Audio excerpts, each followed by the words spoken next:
ఒకటి కాదు, రెండు కాదు, కొన్ని వేల సంవత్సరాల క్రితం ఈ భూమి మీద బతికిన మనుషులు అప్పటి ఆది మానవులు వేసిన పెయింటింగ్స్ చూద్దాం పదండి. ఇప్పుడు మనం మెదక్ జిల్లా టేక్మల్ మండలంలోని వెల్పుకొండ గ్రామ శివారులో ఉన్న రామాయణ గుట్ట దగ్గర ఉన్నాం. ఇక్కడ పురాతనమైన ఆది మానవుల కాలం నాటి రాక్ పెయింటింగ్స్ ఉన్నాయి. సో ఇది ఒకప్పుడు ఆది మానవుల హ్యాబిటేట్. ఇక్కడ చర్చిన గుహల్లో ఆది మానవులు నివసించే ఆనవాళ్ళు కూడా ఉన్నాయి. మనం ఎక్స్ప్లోర్ చేద్దాం పదండి.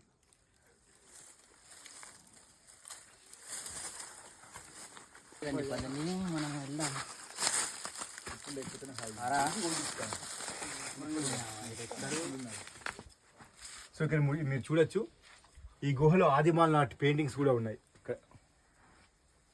మన నూతన మెదక్ జిల్లాలో ఏడుపాయల అడవుల్లో, హస్తలాపూర్ గ్రామంలో, వెల్దుర్తి కుక్నూరు గుట్టల్లో మరియు హవేలిగన్పూర్ మండలం జక్కనపేట గ్రామంలో కూడా ఇలాంటి ఆదిమానవుల రాక్ పెయింటింగ్స్ ఉన్నాయి. చాలా మందికి డౌట్ వస్తుండదు, అసలు ఆదిమానవులు పెయింటింగ్స్ ఎందుకు వేశారని.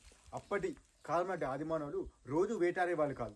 ఒకసారి వేటాడినప్పుడు ఆహారాన్ని సంపాదించి ఇలాంటి గుహల్లో నివసించేవారు అనమాట. ఈ గుహలు ఏమైతే వర్షానికి, ఎండకు, మిగతా జంతువుల నుంచి రక్షణ ఇస్తాయి. అలాంటి సమయంలో ఖాళీగా ఉన్న సమయంలో తన ఆలోచన తపన స్టార్ట్ అయింది. అసలు ఈ ప్రపంచం ఏంటి, ఈ ప్రపంచంలో ఏముంటుంది అని రోజు ఆలోచించి పొద్దుందాకా తను చూసిన విషయాలని ఇలా బొమ్మల రూపంలో వేయడం స్టార్ట్ చేశాడు. తనకున్న పరిమిత జ్ఞానంతో, తనకున్న పరిమిత వనరులతో ఈ విధంగా బండల మీద వేసిన పెయింటింగ్స్ ఇప్పటికీ చెక్కు చెదరకుండా ఉండడం విశేషం. వేల సంవత్సరాల క్రితం ఆది మానవుడు వాడిన ఆయుధాలు, నూర్పుడు గుంతలు ఇక్కడ దొరకడం విశేషం.